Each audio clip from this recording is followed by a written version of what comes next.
नमस्कार। Public India 9 AM संस्करण में आप सबका स्वागत है। आज हम लोग चर्चा करेंगे। यूरोप ने टैरिफ्स लगा दिए हैं अमेरिका पर और अमेरिका ने 25% टैरिफ लगा दिए हैं सभी देशों पर जो उनको स्टील और एल्युमिनियम सप्लाई करते हैं। यूरोपियन आयोग ने कल बुधवार को कहा कि यूरोपियन संघ अगले महीने से यानी कि अप्रैल से 26 बिलियन यूरो उसका मूल्यांकन अगर डॉलर्स में करें तो 28 बिलियन डॉलर मूल्य के अमेरिकी सामानों पर जवाबी शुल्क लगाया जाएगा, जिसमें स्टील और एल्युमिनियम पर अमेरिका के व्यापक शुल्क के जवाब में वैश्विक व्यापार युद्ध अब तेज हो गया है। टैरिफ वॉर जो है अब बढ़ती नजर आ रही है। हालांकि यूरोपियन संघ के कार्यकारी ने यह भी कहा कि हम बातचीत के लिए तैयार हैं और किसी के हित में उच्च शुल्क लगाने पर विचार नहीं करते। अमेरिकी राष्ट्रपति डोनाल्ड ट्रंप द्वारा सभी स्टील और एल्युमिनियम आयातों पर 25% की बढ़ी हुई शुल्क दरें बुधवार को प्रभावी हो गई, क्योंकि पूर्व शुल्क छूट, शुल्क मुक्त कोटा और उत्पादक बहिष्करण समाप्त हो गए थे। और जो 50% ड्यूटी उन्होंने कल बात की वो तो नहीं लगाया, पर 25% ड्यूटी उन्होंने स्टील एल्युमिनियम पे सभी देशों पर लगा दी है। पहले हम सुनते हैं यूरोपियन कमीशन की अध्यक्ष उर्सुला वॉन डर लेyen क्या कह रही हैं और उसके बाद अपनी बात को आगे बढ़ाते हैं। सुनिए वो क्या कहती हैं। The United States is applying a 25% tariff on imports of steel and aluminum. We deeply regret this measure. Tariffs are taxes. They are bad for business and worse for consumers. They are disrupting supply chains. They bring uncertainty for the economy. Jobs are at stake, prices up. Nobody needs that on both sides, neither in the European Union nor in the United States. The countermeasures we take today are strong but proportionate. As the United States are applying tariffs worth $28 billion, we are responding with countermeasures worth 26 billion euros. We will always remain open to negotiations. We firmly believe that in a world fraught with geo-economic and political uncertainties, it is not in our common interest to burden our economies with such tariffs. We are ready. आपने सुना उन्होंने क्या कहा। उन्होंने कहा कि European आयोग की प्रमुख उर्सुला वॉन डर लेyen ने संवाददाताओं से बातचीत करते हुए कहा, आज हम जो भी जवाबी उपाय कर रहे हैं वो मजबूत लेकिन अनुपातिक है, क्योंकि संयुक्त राज्य अमेरिका ने 28 बिलियन डॉलर का शुल्क लगा रखा है, इसलिए हम 26 मिलियन यूरो के जवाबी उपायों के साथ जवाब दे रहे हैं। यूरोपियन यूनियन को अपने उपभोक्ताओं और व्यापार की सुरक्षा के लिए ये काम करना पड़ रहा है। निलंबित टैरिफ नावों से लेकर बर्बन विस्की और मोटरसाइकिलों तक के उत्पादन पर लागू होता है। और यूरोपियन यूनियन ने यह भी कहा है कि अब अन्य उत्पाद श्रेणियों को चुनने के लिए 2 सप्ताह का परामर्श शुरू करने की हम कवायद करते हैं। 2 हफ्ते बचे हैं, इसमें बातचीत के जरिए कोई मामला हल किया जा सकता है, तो उस पर भी देख सकते हैं। वॉन डर लेyen ने यह भी कहा कि इस बीच हम हमेशा बातचीत के लिए खुले रहेंगे। अमेरिका अगर बात करना चाहेगा तो हम उनसे बात करने को भी तैयार हैं। हमारा दृढ़ विश्वास है कि भू आर्थिक और राजनीतिक अनिश्चितताओं से भरी दुनिया में हमारी अर्थव्यवस्थाओं को ऐसे टैरिफ का बोझ डालना हमारे साझा हित में नहीं है। हमें सार्थक बातचीत में शामिल के लिए तैयार हैं। प्रस्तावित लक्षित उत्पादों में औद्योगिक और कृषि उत्पाद, जिसमें स्टील, एल्युमिनियम, कपड़ा, घरेलू उपकरण, प्लास्टिक, पोल्ट्री, बीफ, अंडे, डेयरी, चीनी और सब्जियां शामिल हैं। मैं आपको एक ग्राफ दिखाता हूं। इस ग्राफ में अगर आप ध्यान से देखिए, यूएस स्टील इंपोर्ट अगर हम उसको कंपेयर करें 2023 और 2024 के बीच में, तो आप देखेंगे कि US steel import by origin 2024 versus 2023 अगर देशों का मूल्यांकन करें तो कनाडा से सबसे ज्यादा, उसके बाद China, Mexico, South Korea, India, Bahrain, Colombia, Germany, Argentina. ये अनुपात के हिसाब से 2023 और 24 का डाटा है। इसमें आयात जो है अमेरिका का एल्युमिनियम इंपोर्ट में भी बढ़ा है और स्टील इंपोर्ट में भी बढ़ा है। हालांकि जो मैंने आपको दिखाया था ग्राफ, वो एल्युमिनियम इंपोर्ट पे, सप्लायर्स पे, ये मैंने डेटा आपको बताया। और स्टील पर मैं आपको बताऊंगा, प्रोडक्ट्स जो मेड ऑफ स्टील हैं उस पर क्या डेटा है, वो भी डेटा मैं आपसे डिस्कस करूंगा। ये है products made of steel aluminium hit by Trump stronger tariff. इसमें यूएस प्रेसिडेंट डोनाल्ड ट्रंप ने ये कहा है कि 50% टैरिफ वो लगाएंगे, जिसको अभी उन्होंने नहीं लगाया है, पर उन्होंने 25% टैरिफ सारे देशों पर लगा दिया है, जिसमें 289 डाउनस्ट्रीम प्रोडक्ट ग्रुप्स हैं। उसमें बाकी देशों पर 25% ड्यूटीज उन्होंने इंक्रीज कर दी हैं। 10 इंपोर्ट कैटेगरीज जिसमें टैरिफ जो है वो 4 डिजिट टैरिफ कोड का 2024 की इंपोर्ट वैल्यू अगर हम देखें तो अल्मुनियम, कार, ट्रक, बस और ट्रैक्टर पार्ट्स का 25.69, metal furniture and furniture part का 15.05, इंडस्ट्री मशीन एंड पार्ट्स का 8.9, iron and steel structure tower gates का 8.8, metal door window hardware mounting का 7.83, एयर कंडीशनिंग पार्ट्स और इवेपोरेटर कॉल्स का 7.54, iron and steel wire stamping and forging 7.09, iron and steel screws bolt nuts and rivets 6.52, parts for cranes, elevators, bulldozers, backhoes 4.91 और gym sports equipment, swimming pools, parts etcetera 4.91। ये downstream products हैं जो Trump के steel और aluminium tariff की वजह से market को हिट करेंगे। और उससे पहले जो मैंने आपको बताया था ग्राफ, वो top US steel imports by origin 2024 versus 2023, उसको अगर आप ध्यान से देखें तो कनाडा से आयात सबसे ज्यादा है, उसके बाद Brazil, Mexico, South Korea, Vietnam, Japan, Germany, Taiwan, Netherlands और चाइना का नंबर आता है। US steel mill product import जो 2024 में हुआ था उसमें ज्यादा इंपोर्ट इस बार वियतनाम से देखा गया और वॉल्यूम में ब्राजील, साउथ कोरिया, ताइवान और Netherlands thousands of net tons के डेटा से ये डेटा आपके सामने मैंने पेश किया है। तो इसका मतलब ये है कि अब ट्रेड वॉर छिड़ गई है, टैरिफ वॉर छिड़ गई है और यूरोपियन यूनियन ने भी अपना रिएक्शन इसमें दिया है। छूट समाप्त होने के कारण स्टील, अल्युमिनियम और यूएस शुल्क दर बढ़कर 25% हो गई है। ट्रंप ने कनाडा की धातुओं पर 50% शुल्क लगाने की धमकी दी थी लेकिन अब पीछे हट गए। यूएस निर्यात पर 26 बिलियन यूरो तक के शुल्क लगाकर यूरोपियन संघ ने जवाबी शुल्क के रूप में कनाडा की 29.8 बिलियन कनाडाई डॉलर लगाने की योजना बनाई है। अगर उसका कनाडा में उत्पादन उसका अगर एक्सचेंज रेट देखें तो 29.8 बिलियन डॉलर कनाडाई डॉलर्स आते हैं। बुधवार को यूएस ने सभी स्टील और अल्युमिनियम आयातों पर शुल्क लागू कर दिए हैं जिससे वैश्विक बाजारों में यूएस के पक्ष में पुनः विस्थापित करने के अभियान को बल मिला है और कनाडा तथा यूरोप के तीव्र प्रतिशोध देखने को मिले हैं। वाल्डमेर की मैंने आपको दिखाया था कि यूरोपियन कमीशन की प्रेसिडेंट ने क्या कहा। अमेरिकी स्टील और अल्युमिनियम उत्पादकों के लिए सुरक्षा बढ़ने के बाद ट्रंप के कदमों से धातुओं के सभी आयात पर 25% का प्रभावी शुल्क बहाल हो गया है और नट और बोल्ट से लेकर बुलडोजर ब्लेड और सोडा कैन तक सैकड़ों डाउनस्ट्रीम उत्पादनों पर शुल्क लागू हो गया है। वो डाउनस्ट्रीम उत्पादन क्या है मैंने आपको ग्राफ के जरिए दिखाया था। जनवरी में पदभार ग्रहण करने के बाद से ट्रंप द्वारा शुल्कों पर अत्यधिक ध्यान दिए जाने से निवेशकों, उपभोक्ताओं और व्यापार जगत का विश्वास इस तरीके से डगमगा गया है कि अर्थशास्त्री भी चिंता में हैं कि इससे यूएस में मंदी आ सकती है और वैश्विक अर्थव्यवस्था पर और अधिक असर पड़ सकता है। चीन के विदेश मंत्रालय ने यह भी कहा है कि बीजिंग अपने अधिकारों और हितों की रक्षा के लिए सभी आवश्यक कदम उठाएगा, जबकि जापान के मुख्य कैबिनेट सचिव योशिमासा हियाशाई ने यह कहा है कि इस कदम पर अमेरिकी जापान आर्थिक संबंधों पर बड़ा असर पड़ सकता है। तो साउथ कोरिया हो, जापान हो, चाइना हो, वियतनाम हो, सभी देशों ने इस तरीके की कदम उठाने पर अमेरिका का विरोध किया है। अमेरिका के करीबी सहयोगी रहे एक समय में कनाडा, ब्रिटेन और ऑस्ट्रेलिया ने व्यापक टैरिफ की आलोचना की है। ऑस्ट्रेलियाई प्रधानमंत्री एंथनी एल्बानिस ने कहा है कि यह कदम हमारे दोनों देशों को स्थायी मित्रता की भावना के खिलाफ है। हालांकि उन्होंने ब्रिटेन की तरह ही एक तरफ शुल्क लगाने से इनकार कर दिया। टैरिफ में सबसे अधिक प्रभावित अन्य देश ब्राजील, मेक्सिको और दक्षिण कोरिया हैं जिन्हें कुछ हद तक छूट या कोटा मिला हुआ है। डेंटल फ्लॉस से लेके हीरो तक फिलहाल यूरोपियन संघ में 27 देश कम प्रभावित हैं। जर्मनी के कील इंस्टीट्यूट के यूरोपियन संघ के उत्पादन को केवल 0.02% का नुकसान होने का अनुमान लगाया गया है क्योंकि लक्षित उत्पादों का केवल एक छोटा सा अंश अमेरिका को निर्यात किया जाता है। तो जर्मनी को ज्यादा फर्क नहीं पड़ेगा। फर्क जो पड़ेगा वो एशियन कंट्रीज को और साउथ अमेरिकन कंट्रीज को पड़ेगा क्योंकि उनकी पूरी इकोनॉमी जो है वो एक्सपोर्ट पर चलती है। उनका इंपोर्ट बिल उनके एक्सपोर्ट के द्वारा ही प्रभावित होता है।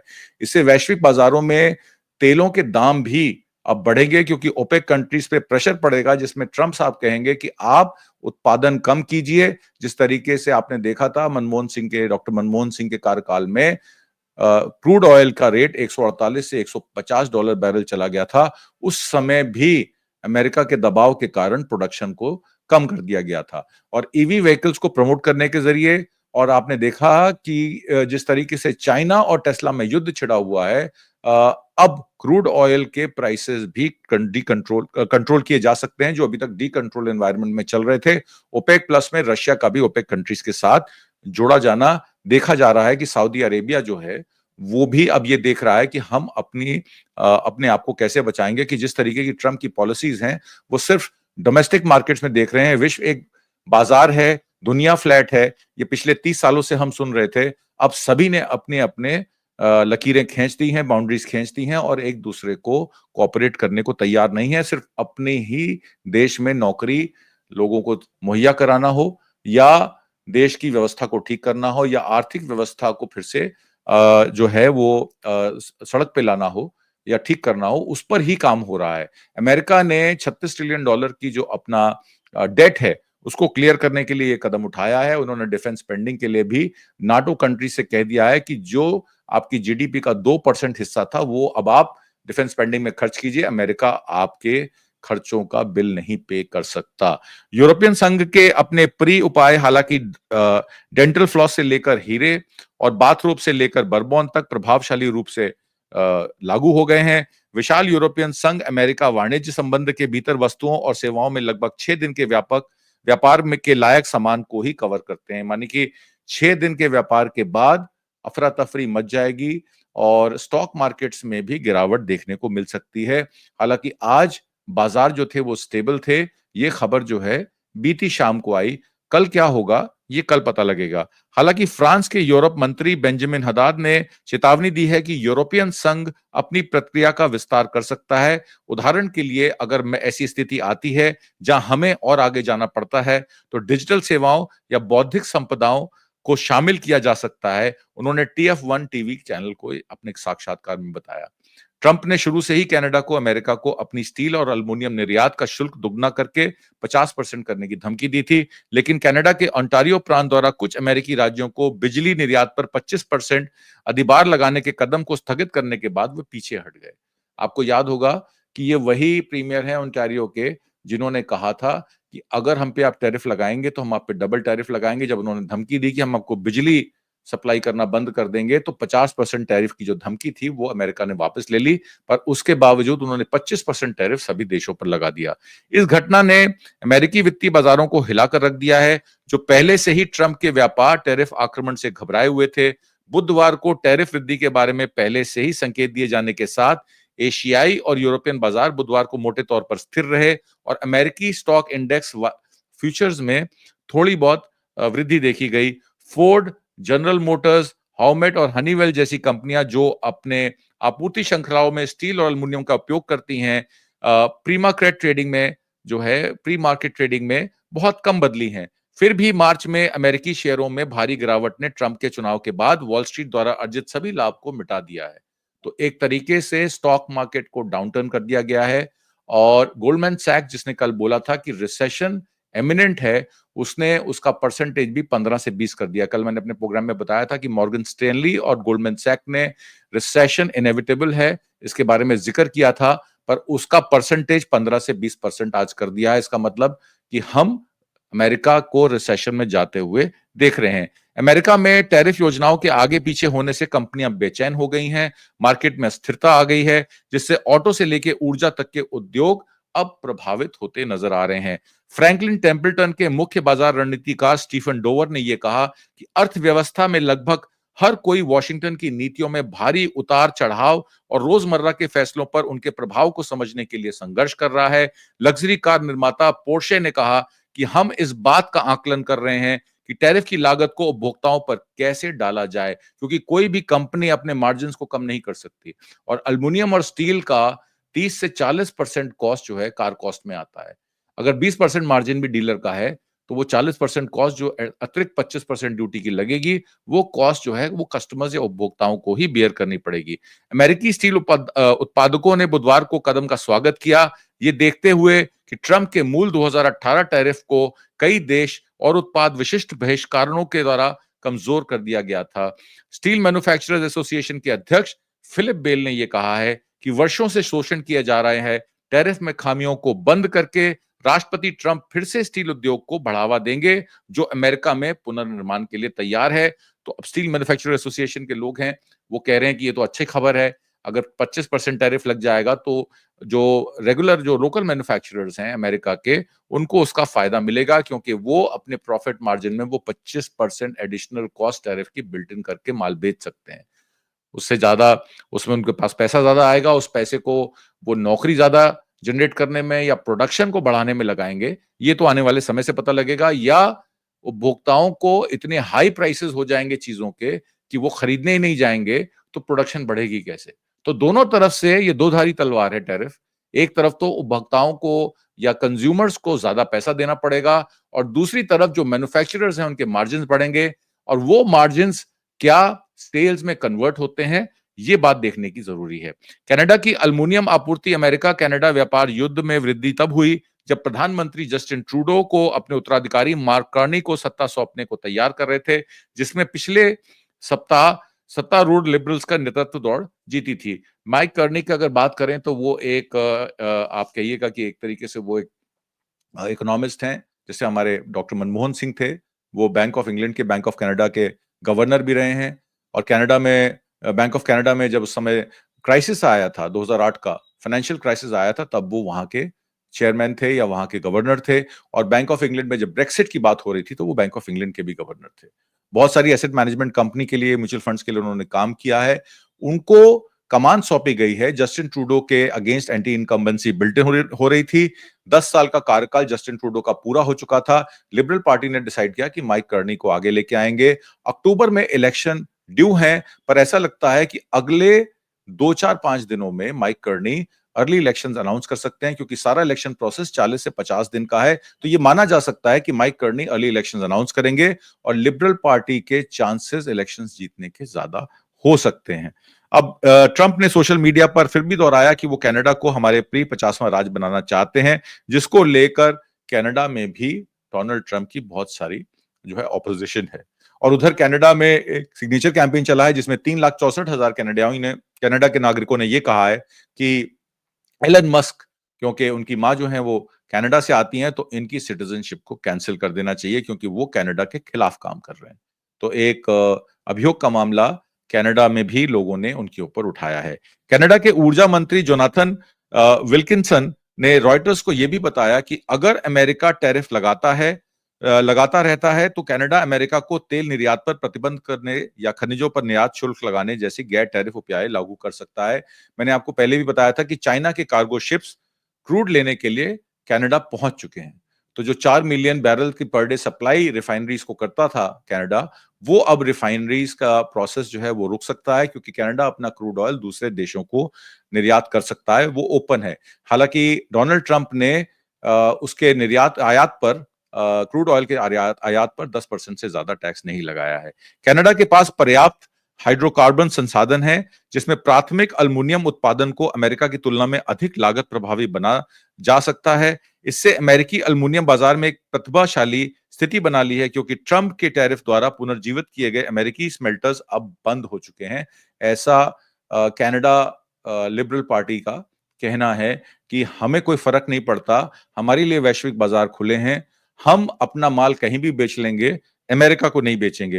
हालांकि एक खबर जो डोमेस्टिक में आपको और क्लियर कर दूं, अदानी को एसईसी का नोटिस जो है वो भारत की सरकार को जब मिला, तो गौतम अदानी की मुश्किलें अब शायद बढ़ सकती हैं।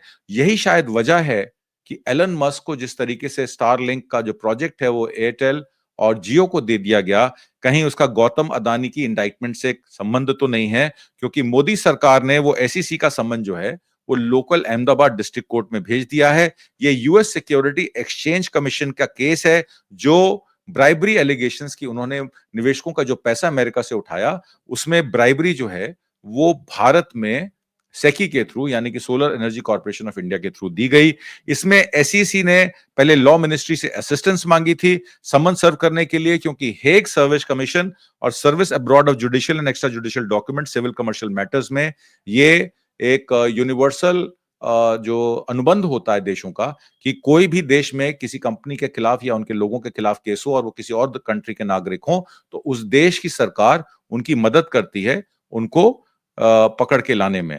1965 का कन्वेंशन अलाउ करता है कि कंट्री लीगल असिस्टेंस मांग सकते हैं, डॉक्यूमेंट सर्व कर सकते हैं जिनके केसेस अब्रॉड फाइल होते हैं। डिपार्टमेंट ऑफ लीगल अफेयर्स ने लॉ मिनिस्ट्री के तहत ये समन सेशन कोर्ट अहमदाबाद में भेज दिए हैं और डायरेक्ट किया है कि इसको गौतम अदानी को सर्व किया जाए। रिपोर्ट में इंटरनल ईमेल्स हैं जिसमें डीएलए ने summons request session court Ahmedabad को फरवरी 25 के लिए 25 की डेट का वो लेटर है और उसको डॉक्यूमेंट्स वेरीफाई करने के लिए उन्होंने उनसे कहा है। पिछले साल नवंबर में यूएस सिक्योरिटी एक्सचेंज ने एक लॉ सूट फाइल किया था।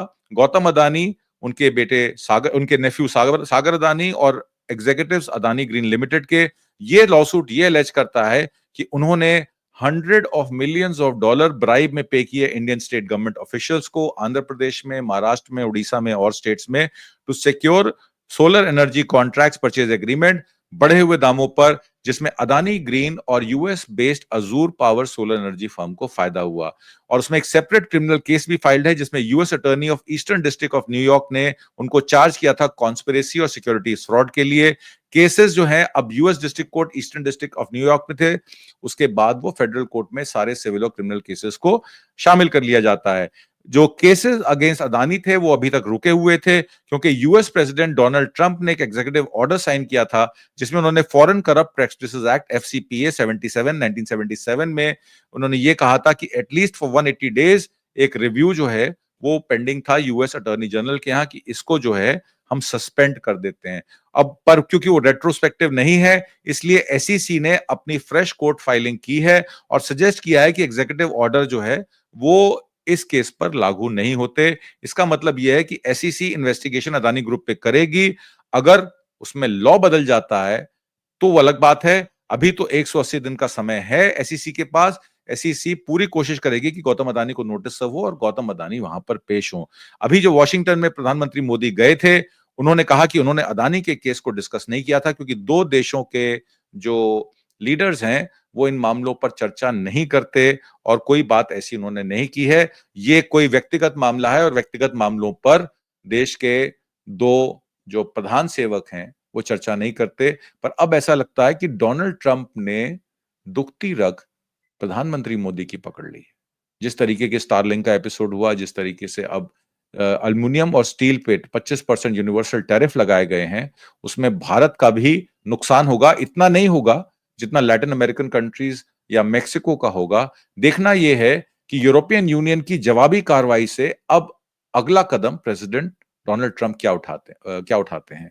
उम्मीद करता हूं कि आपको आज का कार्यक्रम पसंद आया होगा। हमारी कोशिश रहती है कि ज्यादा से ज्यादा जानकारी कम से कम समय में हम आप तक पहुंचा सकें। आप कमेंट बॉक्स में जरूर लिख के भेजिएगा। कल किसी नए सब्जेक्ट पर फिर मैं आपके समक्ष पेश होऊंगा। बहुत बहुत धन्यवाद। नमस्कार। जय हिंद।